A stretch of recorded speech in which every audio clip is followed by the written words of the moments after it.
For today's video ay gawa muna tayo ng bread cheese balls at ito po ang mga pangunahing ingredients na ating kakailanganin. Ilalagay ko na lang po sa description kung gaano karami ang bawat isa. And for the dry ingredients ay kailangan po natin pagsamasamahin muna ang mga ito at i-mix at siguraduhin na well combined ang mga ito bago natin ihalo sa wet ingredients.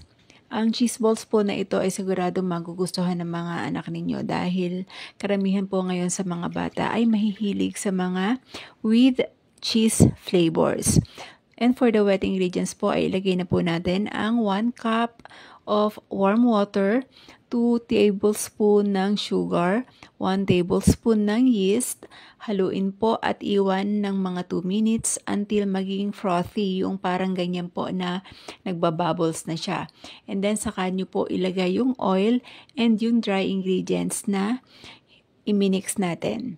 So ayan po, ilagay na natin ang dry ingredients. Masahin po natin ito ng mga 10 to 15 minutes. So mga 12 minutes lang siguro ako nagmasa nitong dough. So ayan po, atin po siyang i-mix ng maayos para maganda po ang pagkakaluto ng ating cheese balls. Kasi pagka hindi nyo siya namasa ng tama sa oras ay hindi maganda yung texture ng bread. Parang naglulusen. Hindi siya yung tipong makunat-kunat. So ayan, i-rest po muna natin siya ng mga 30 minutes. I-cover po natin hanggang mag-double in size. So ayan po, and then kailangan po natin siyang i-portion dito. So gumamit po ako dito ng tablespoon para gawing sukatan ng ating cheese balls. So depende na po sa inyo kung gaano nyo gusto, kung kalaki ang gagawin yung cheese ball. Sa akin po kasi size lang nung 1 tablespoon. At ganyan ko lang po siya i-fold.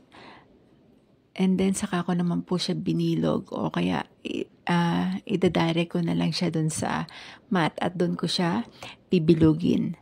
At yan po ang aking mga nagawa dun sa dough na inirest ko kanina.